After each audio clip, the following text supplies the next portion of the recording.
En el ruido de la vida, en la normalización de la violencia y la intransigencia del ser humano, las heridas de las víctimas y las amarguras de los abusadores se escabullen en los hogares y en las familias. Levanta propone un acercamiento integral, uno desde adentro, desde los lugares donde solamente Dios puede entrar.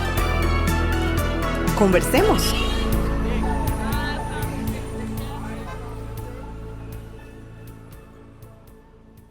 El Señor nos ha dado un recurso importante para tratar no solamente la violencia doméstica, sino otros temas, y es el recurso institucional puntualmente en contra de la violencia doméstica. En Levanta hemos entendido que el que sea la víctima, la que reúna las evidencias de que en su relación se ha normalizado la violencia. Mi hermano, que amar no es maltratar. Así es. Muy buena introducción, de verdad, mi hermano, porque nos estás guiando a lo que será el perfil de este conversatorio. Uh-huh. Amar no es maltratar. Exacto. Y quedamos desde una ética personal. Ajá. Pero de ahí hay que elevarlo a otra instancia para que esto llegue a limitarse. Uh-huh. y llegue, digamos, a controlarse y llegue a castigarse, claro, cuando no se cumple esa expectativa. Uh-huh. Correcto. Es muy importante, ¿verdad?, que la víctima reúna estas evidencias. Amar no es maltratar. Ahora, estas evidencias muchas veces se logran ver cuando la víctima es educada en las intenciones de control de su victimario. Lo hemos uh-huh. dicho muchas veces. No se puede denunciar lo que no se identifica. Claro. Bien. Ahora, ella tiene que llegar, ella o él, llegar al necesario punto de validar: me siento maltratado, estoy siendo, bien, maltratada, porque la estrategia del abusador es hacerle creer a su víctima por lo menos dos cosas. Primero, que no está siendo maltratada. Bien, que la víctima no está siendo maltratada, ofendida, sino está siendo educada por su bien. Uh-huh. Se está cuidando de esa persona. Uh-huh. Y en una segunda perspectiva, la culpa de que sea maltratada es enteramente de la víctima. Bien, si piensa, siente o hace lo que su victimario pretende, entonces todo va a estar bien. Que es lo que hablamos de la implantación de una falsa culpa a la víctima. Está muy bien esta dirección porque, como hemos dicho, ¿cómo denunciar si yo no hago esa relación que estás diciendo? Si fuera una víctima, me siento maltratada, claro, estoy siendo maltratada. Uh-huh. Y en esto hay mucha profundidad, porque puede ser la contraparte de decir, me siento maltratada, uh-huh, creo que no estoy siendo maltratada. Uh-huh. Posiblemente no estoy siendo maltratada porque el victimario me está diciendo que no estoy siendo maltratada. Uh-huh. Si se llega a ese punto, ¿cómo se va a denunciar? Exactamente. Eso es lo que entiendo. Y ahí puntualmente entra el concepto, ¿verdad?, de la víctima, que es que el abusador controla lo que la víctima piensa, siente y hace. Entonces, si la víctima comienza a pensar, ¿verdad?, en su poco criterio de realidad que le queda, me siento o estoy siendo maltratada, pero su abusador que le está controlando dice, no, estás equivocada, no está siendo controlada. Uh-huh. A mi abusador, ok, entonces no estoy siendo maltratada. Sí. Y persiste la violencia entonces en la relación. Y un maltrato que se sostenga en el tiempo, uh-huh, y que vaya siendo cada vez pues peor, ¿verdad? Claro. Sí. Con sus diferencias, porque no vamos a pretender, sí, que una agresión sexual, uh-huh, necesita mucha normalización para que sea denunciada. Es, o sea, a la primera. Exacto, dependiendo de la modalidad de la violencia. Correcto. Hemos entendido también que el recurso que el Señor nos ha dado para la injusticia y los abusos de poder, mientras se establece la consumación del reino de Dios, que esperamos, uh-huh, en plenitud, uh-huh, de justicia y paz, mi hermano, correcto, así es, pues es la contención de que estos actos violentos mediante la formulación de leyes, porque a menos que se den situaciones de legítima defensa, correcto, no tenemos el permiso divino, pongo comillas, uh-huh, para buscar justicia propia. Hablamos de que la Biblia no está diciendo que las cosas van para bien, las cosas, uh-huh, van más bien empeorándose porque el pecado, uh-huh, por eso estamos hablando aquí, que tampoco significa que la Biblia nos da recursos de contención. Uh-huh. Porque entonces, ¿para qué procurar la justicia? Claro. ¿Para qué procurar la paz, uh-huh, si al final todo va para atrás? Correcto. No, estamos hablando de medidas de contención. Claro, que es lo que Pablo escribe a Timoteo, que lo hablamos en el programa anterior, de que estas formas de oración y activación de los principios de la legislación civil es para que vivamos dignamente. O O sea, que podamos sostenernos en medio de un mundo malo. Pablo lo habla en Filipenses, para que en medio de un mundo malo y oscuro brillemos como luminares en medio de la oscuridad. Sí. Es un llamado a el creyente marcar una diferencia con principios bíblicos, justicia y paz, en la forma de vivir, que evidentemente es parte del desarrollo misional de la iglesia y la predicación del evangelio. Claro. Por eso estamos hablando en ese podcast que es un recurso que Dios da. Correcto. Él mismo le llama mis servidores a los que están procurando la justicia y la paz en este momento mediante la ley.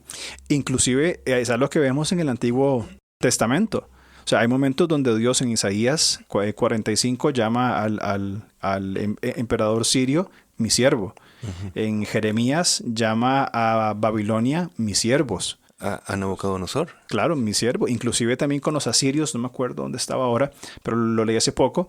Con los asirios los asirios le dicen al pueblo de Israel con sus embajadores, Dios nos mandó a hacer esto. Y evidentemente Dios, el Señor, les mandó aplicar justicia a un pueblo totalmente endurecido contra el Señor. Y acuérdate cuando hablábamos de Habacuc, el Señor estaba levantando a los caldeos. Correcto, exactamente. Para que fueran sus servidores, para aplicar justicia, en ese caso, al pueblo de Israel. Correcto. Y nos guste o no, estemos de acuerdo con nuestro gobierno, hablo de Costa Rica, estemos a favor o en contra del presidente y su gabinete, indiferentemente de una posición política, que es lo que creo que es bien importante marcar. No estamos abogando por una u otra posición política, estamos hablando del principio bíblico. Oren por sus autoridades. Claro. Y nuestro rol es orar y procurar las vías legales en las cuales podamos proteger a los vulnerables, porque no tenemos la habilidad como iglesia de decir yo voy a hacer justicia propia como en el viejo oeste. Claro, que estamos bajo una forma de gobierno puesta por Dios. Sí, exacto, muy bien.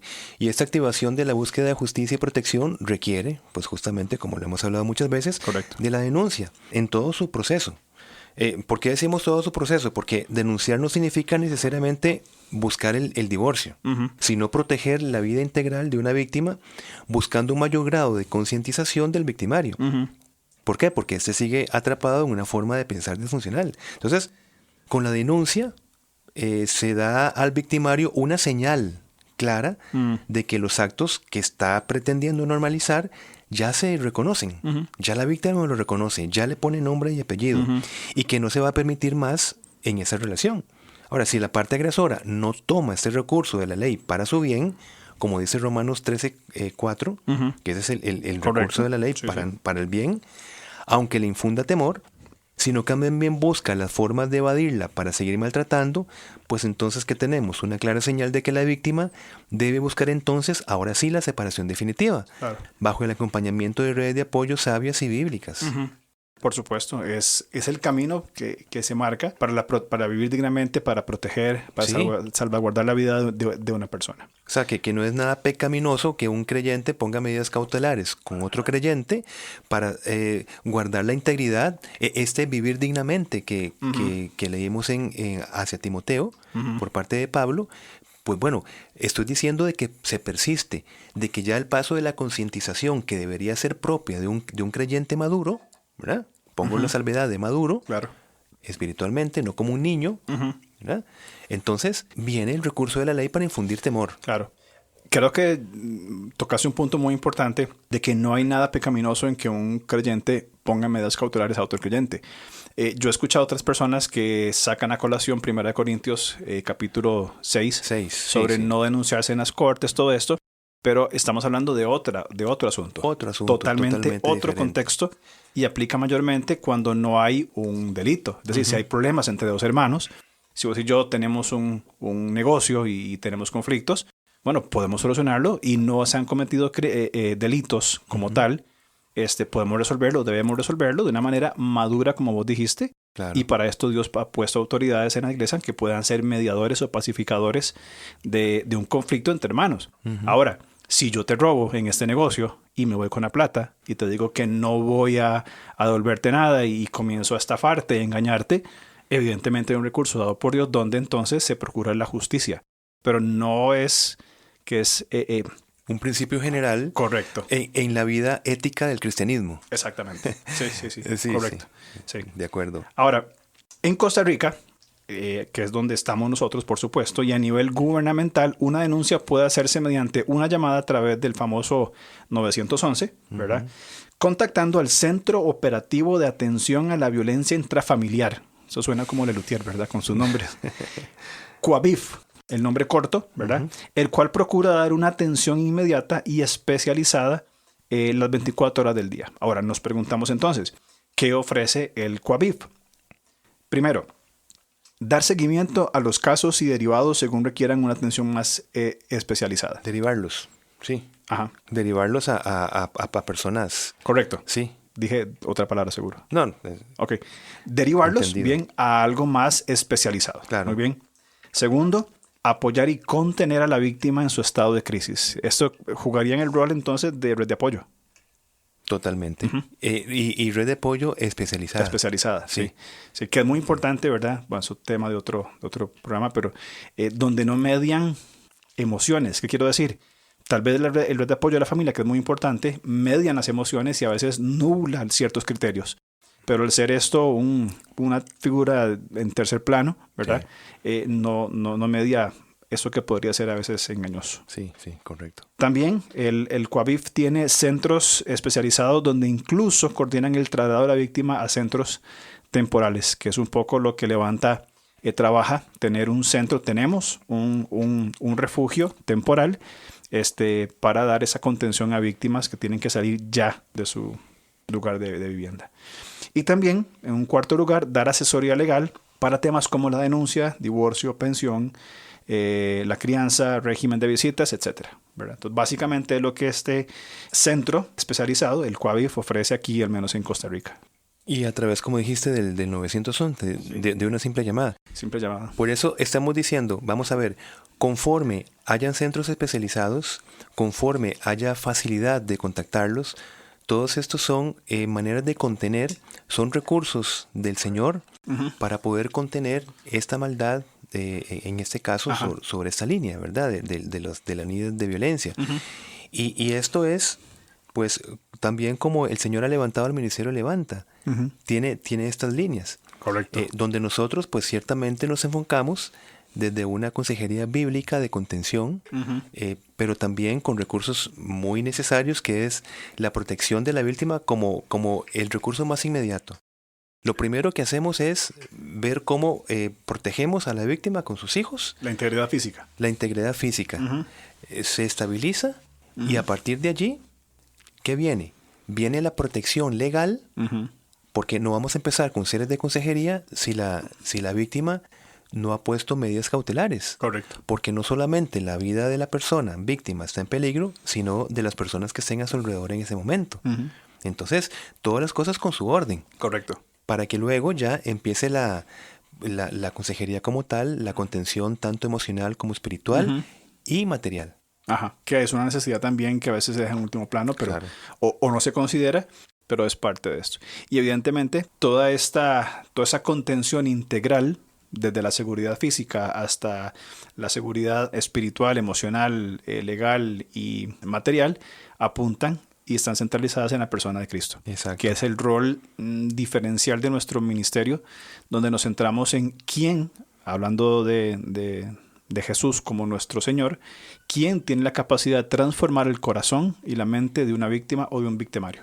Porque todos estos recursos legales, psicológicos, materiales, ayudan y son necesarios, pero no tienen la capacidad de cambiar el corazón y la mente, sanar heridas traumáticas en víctimas, ni cambiar una mentalidad abusadora. Sí la tiene la persona de Dios a través de las Escrituras y los sanos procesos de consejería bíblica que transforman la mente y el corazón de las personas. Sí, estoy totalmente de acuerdo. Ahora, la especialización en cómo abordar la violencia no es la misma concientización en todas las iglesias locales. Correcto. Por eso es que podríamos preguntar, bueno, si Levanta, justamente el Señor ha levantado ese ministerio para esto, porque estamos hablando del COAVIF, porque es que nos supera. Claro. En el sentido de que las denuncias, como hemos dicho antes, cerca de 163 denuncias diarias. Ahora, ¿qué ministerio, a menos que piense de una manera interdisciplinaria, podría sostener lo que llamamos contención. ¿Cómo? Nosotros formamos parte de un recurso. Claro. Ahora, es mejor que hayan recursos a que no los hayan. Entonces, como bien dijiste, lo único que transforma es el poder del Evangelio. Ahora, en el marco general de la contención, pues es mejor que hayan instituciones de contención que no las hayan. Exactamente. Porque al final la víctima necesita ser protegida. Correcto. Nada más déjame tirarte algo, porque creo que hiciste un punto muy importante, ¿verdad? Creo que ninguna iglesia, no sé si en el mundo o en Costa Rica por lo menos, no tiene la capacidad de respuesta para los casos de violencia doméstica. Yo estoy trabajando en mi tesis y parte de los primeros capítulos tiene que ver con estadísticas de mostrar el problema. Tengo estadísticas desde 2010 hasta 2022 de denuncias por violencia doméstica. Ellos ponen 4 categorías. Denuncias circulantes al iniciar, es decir, cuántas denuncias quedaron pendientes del año pasado. Denuncias, casos entrados ese año, casos terminados ese año y casos circulantes a finalizar, es decir, los que no pudieron terminar en ese año. Para el año 2022 quedaron un total del 2021, quedaron 42.651 casos circulantes. No puede ser. 42.000 denuncias de los que pusieron una denuncia. Hay más que no la pusieron. Sin resolver. O sea, casos que fueron puestos en el 2021 y fueron los primeros casos para tratar en 2022. O sea, que están circulando, es decir, que están viendo cómo se atienden. Correcto. Y no del 22, pues el caso del 21 o del 20, ¿verdad? 42.000 casos. En el 2022 se recibieron 45.789 denuncias. Más los 42 que tenían, estamos hablando 87.000 casos. Tuvieron la capacidad, el gobierno de nuestro país, de terminar 58.606 casos. ¿Ok? Y quedaron circulantes para el 23, 40.000 casos. Qué barbaridad. Entonces, ¿quién puede contener eso? Sí. ¿Y qué pasa si como iglesia no respondemos nosotros desde una perspectiva integral, interdisciplinaria, para decir, ok, no podemos, Levanta no puede asumir 40.000 casos, es imposible. Imposible. Si el gobierno no puede, menos nosotros. Exacto. Pero ¿qué pasaría si vamos desarrollándonos en una verdadera comunidad con visión de reino, donde diferentes iglesias que tienen un rol en la sociedad van a decir, yo no puedo tomar 40.000, yo puedo tomar 5. Pero si esas 5 se van reproduciendo con un abordaje saludable, centralizado en la transformación que Dios puede hacer, e interdisciplinaria, otra historia estaríamos contando con las estadísticas. Claro. Por eso es que esto es, y de hecho la violencia, digamos, es un mal público, por decirlo de alguna manera. Esto ya es una consecuencia que nos compete a todos. Claro. Todos tenemos que tener un rol activo en contra de la violencia, no es limitado a un ministerio. ¿Qué hacemos nosotros? Concientizar. Y es muy bueno que vos pongas números. Con números uno se queda con la boca abierta porque tal vez uno vive en una realidad muy diferente de la que realmente tenemos. Sí. Si nosotros decimos, bueno, yo no recuerdo que en mi casa o en un familiar cercano hayan esas cosas que esas personas están hablando cada semana. Exactamente. Por tanto, no me compete. Y lamentablemente esa es la mentalidad de algunas iglesias y líderes de decir, no, eso no tiene que ver con iglesia, nosotros estamos más ocupados en otras cosas más importantes, ¿verdad? Desvalorizando el sufrimiento que personas tienen, ¿verdad? Que no tienen recursos para afrontar el sufrimiento. Al menos yo particularmente, mi relación con la violencia doméstica está totalmente vinculada con Levanta. Es decir, si yo saco las personas, casos y situaciones de violencia doméstica que he vivido a través de Levanta, pues que me acuerde mi familia o amigos cercanos, no lo he experimentado. Sí. Pero al entrar en esa concientización, digo, el marco es grande y comienzo a identificar, ahora sí, en mis 45 años, ahora me acuerdo que en mi familia, tal vez no inmediata, pero extendida, o aquel compañero de la escuela, habían estas alertas. Porque no se identificaban. Exactamente. Entonces, por lo menos, si la iglesia empieza con ese rol de saber identificar en las personas que conforman esa iglesia local, ya es un gran avance. Pues entonces, hablando de la denuncia, se puede presentar por parte de instituciones públicas o privadas que trabajen para la protección de los derechos humanos y la familia. Entonces, algo importante. aclaramos que es necesario que la persona víctima sea la que confirme que desea medidas de protección. Ujú. O sea, nosotros podríamos interponer una denuncia a nombre de una víctima, pero necesita esta víctima dar su consentimiento. Ujú. Ahora, ¿dónde acudir para presentar una denuncia por violencia doméstica? Ujú. Pues a un juzgado de violencia doméstica cercano, que es bueno que las mismas iglesias puedan identificar, a un juzgado de familia o también a un juzgado mixto o contravencional. Esto es porque en estos juzgados se atienden conductas realizadas con culpabilidad que son potencialmente peligrosas para la sociedad. Ujú. Los juzgados penales están al servicio de recibir denuncias y dictar también medidas de protección por violencia. Es decir, Ujú. cuando entró la ley de la violencia doméstica, entonces también se ha procurado no entorpecer. Bueno, esto lo hablaremos en el otro podcast, Ujú, ¿verdad? Porque ujú. también hay sus peros. Correcto. Pero la intención inicial es de empezar a facultar diferentes juzgados para que puedan recibir y ocuparse de las denuncias por violencia intrafamiliar. Correcto. Ahora, hablaste sobre dónde acudir. Ahora, yo aporto qué presentar. Sí, importante. Cédula, sea de identidad, de residencia, pasaporte, carnet de refugiado, ¿verdad? Aunque este documento no es indispensable para ser atendido. Estos juzgados y demás están en la responsabilidad de atender. Es importante detallar el nombre y número de identificación de la persona demandada, así como su dirección actual para que sea notificado. Sí. Es decir, yo voy y digo fulano, fulana, número de cédula tal, vive en tal lugar, Sí. para que sea notificado, ¿verdad? Correcto. Como corresponde. También la persona sobreviviente, es decir, la que ha salido de este relación de violencia, debe indicar una dirección o contacto para que reciban notificaciones de cómo va su caso. De estar en un refugio, daría la dirección de la organización o ministerio que le está protegiendo. En nuestro caso, Levanta, hemos tenido que brindar nuestra información a los juzgados para que sepan dónde se encuentra la víctima temporalmente hospedada. Que aquí hago un paréntesis también como Levanta, procuramos el bienestar de la víctima y el ministerio y tenemos un documento escrito que la víctima lee, analiza y firma. Donde acepta las condiciones y nosotros ponemos también pues nuestra parte. Sí. Cabe destacar que no se cobra, al menos nuestro ministerio no cobra por este hospedaje, ¿verdad? Sino que provee un espacio seguro para poder tratar entonces integralmente a la persona. Y no cobra porque hay creyentes comprometidos que están ofrendando. Correcto. Sí, Eso es importante señalarlo. correcto, porque el alquiler no nos cobran mes a mes. a Exactamente. nosotros. Pero es un grupo de creyentes que Ajá. nosotros estamos dando el pan de Santiago. Correcto. Aparte de que estamos orando Ujú. y estamos manteniendo ese ministerio, lo que la víctima pague de alquiler, lo cubre la alimentación y proyectos de vida. Correcto. También debe explicar muy bien su situación y es importante adjuntar todas las pruebas posibles. También importante, las pruebas digitales son válidas, videos, capturas de pantalla, de conversaciones, de WhatsApp, son evidencia válida, Sí. ¿verdad?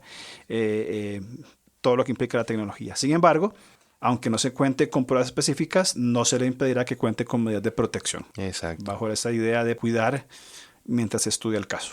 Y ahora, ¿cuáles serían las posibles resoluciones o medidas de protección que se pueden solicitar? Vean el avance que hemos tenido, gracias a Dios.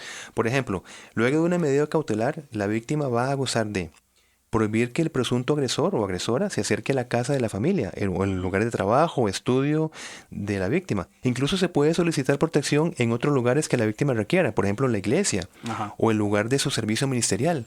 Eso es una medida cautelar importante. Claro.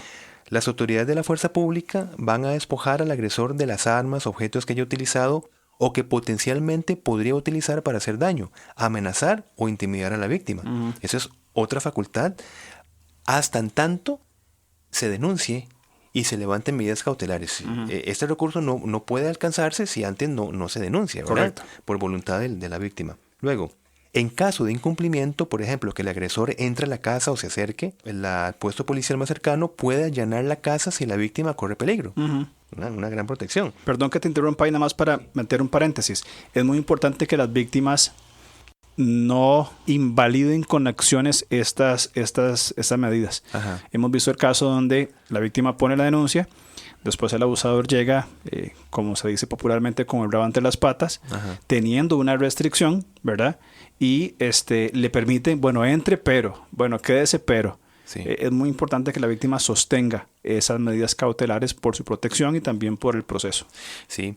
Cuidar al principio de llamar la denuncia como un proceso. Y muy bien esto que estás diciendo, la denuncia no es un acto. Por ejemplo, ir al juzgado y poner una denuncia es un proceso que se sostiene. Correcto. Coherentemente, digamos. Luego, por medio de las medidas cautelares, la persona sobreviviente puede impedir que la figura agresora cuide o críe a los hijos menores de edad. Básicamente, una persona que se aferra a una mentalidad abusadora no puede ser un buen padre, como no fue un buen cónyuge. Exactamente. Entonces, vean ustedes de lo que hablamos en el podcast anterior, Correcto. lo que se puede lograr. Y por último, se puede solicitar una pensión alimentaria provisional, y esto, hermano, es elemental. Y es un beneficio económico a favor de la víctima o de las víctimas, que estamos hablando tal vez en este caso de mujer con sus hijos, si fuese el caso, de violencia doméstica. Lo que tenemos entendido es que hay acá una limitante, mi hermano. Una persona sin documentos no puede acceder al menos a esta pensión alimenticia. Es lo que se continúa reformando la ley para también poder cubrir la protección a una persona sin documentos, ¿verdad? Para que no se le limite este gran beneficio. Que ¿verdad? lo necesitas, una necesidad. Claro. Pero es un proceso. Sí, repito, y creo que quiero recalcar esto que estás diciendo, de que hablamos de la denuncia como un proceso. No es el acto individual de ir a un lugar, poner una denuncia formal y terminó, sino que requiere disposición previa. Y cuesta, hermano. Hemos visto víctimas luchando de ir y poner la denuncia y ¿será bueno, será malo será lo que bueno, voy a hacer? Pobrecito, es que aquí... ¿Cómo me verá Dios si yo tal cosa? Exactamente. Sí, todas esas cosas excusas. Sí, totalmente, mil excusas. Disposición previa, una decisión firme para presentarse al juzgado. Tenemos contactos en algunos juzgados y nos han hablado de lo traumático y difícil que es esto, ¿verdad? De ir y presentarse. Creo que el último caso que acompañamos, la víctima iba temblando, ¿verdad? A la hora de hacer lo que tenía que hacer, pues es confrontar a su abusador, ¿verdad? Claro. Y también como parte del proceso es un compromiso para cumplir los requerimientos posteriores, ¿verdad? Decimos que en Costa Rica se calcula que el ritmo de crecimiento de denuncias anuales crece entre 5,000 y 6,000 casos, según la sección estadística del Departamento de Planificación del Poder Judicial. Cada año crece entre 5,000 y 6,000 casos nuevos. Y yo siempre hago la salvedad de los que se denuncian, porque hay muchos más que no se denuncian. Ahora, ese crecimiento desafía los recursos asignados para las instancias judiciales. Bien, el 30% de los femicidios se dieron a consecuencia del levantamiento de medidas provisionales por la no comparecencia de la víctima o porque la víctima misma se retira los cargos por miedo a que el agresor o por dependencia económica. Es decir, se abren portillos que terminan lamentablemente en asesinato de personas. Sí, y el punto es que crecen anualmente entre 5,000 y 6,000 casos. Muy bien. Ahora, este crecimiento desafía, como estás diciendo, los recursos. Pero, como estás diciendo, el 30% de los femicidios, sí, a pesar de las medidas cautelares, se dieron porque se levantan las medidas provisionales. ¿Y por qué? Porque la víctima no va a comparecer o retira los cargos. Porque no continúan el proceso. Exacto. Entonces, claro, sea por miedo al agresor o por dependencia económica. Correcto. Entonces, están en el punto de que tenemos tal vez un sistema colapsado, eso es uno. Pero lo otro, y otra vez, en femicidios, ¿verdad? Es porque la víctima misma no continúa ese proceso. Exacto. ¿Verdad? Y eso es un punto que es muy importante para que terminemos por acá y continuar con ese punto la otra semana. Ahora, perdón, no es fácil el proceso. O sea, no estamos nosotros decirlo aquí sentados en la comodidad de un estudio es sumamente fácil decirlo, ¿verdad? Y alentar el proceso. Pero cada acción que la víctima toma en este proceso, desde un punto de inflexión, un punto de no retorno, desde tomar la valentía después de varios intentos de dejar al abusador, ir a un juzgado de familia, no es fácil. Y mantenerse con tantas emociones confundidas y a veces carencia de redes de apoyo, no es fácil. Sí. Pero es indispensable que tenga la sabiduría y la fuerza necesaria para mantenerse en un proceso. Y el problema es que si ese proceso se interrumpe por la misma víctima, el Ministerio Público, en vez de cuestionar las razones del retiro de la denuncia, creo yo que debería, ¿verdad? Por lo que le compete, la protección, en vez de esto, da por cerrado el proceso. Ahora sí, sin importar que existan otras pruebas para lograr una condena. Por ejemplo, partes policiales de agresión, registros médicos de la víctima, prueba testimonial de terceras personas. O sea, lo que quiero decir acá es que muy posiblemente su caso se va a cerrar si la víctima no continúa el proceso. Ese es el resumen del punto. Correcto. En vez de que tengamos hasta el momento, por la cantidad de personas, un compromiso serio de seguir incentivando a la víctima a que no quite ese proceso. ¿Ves? Entonces, ahí viene la ayuda de sus redes de apoyo. Exacto. Seguirla apoyando, animando, consolando, para que no se brinque el proceso, que no es un acto otra vez. Es toda una serie de cosas, sí, perturbadoras, pero es lo que hay que hacer.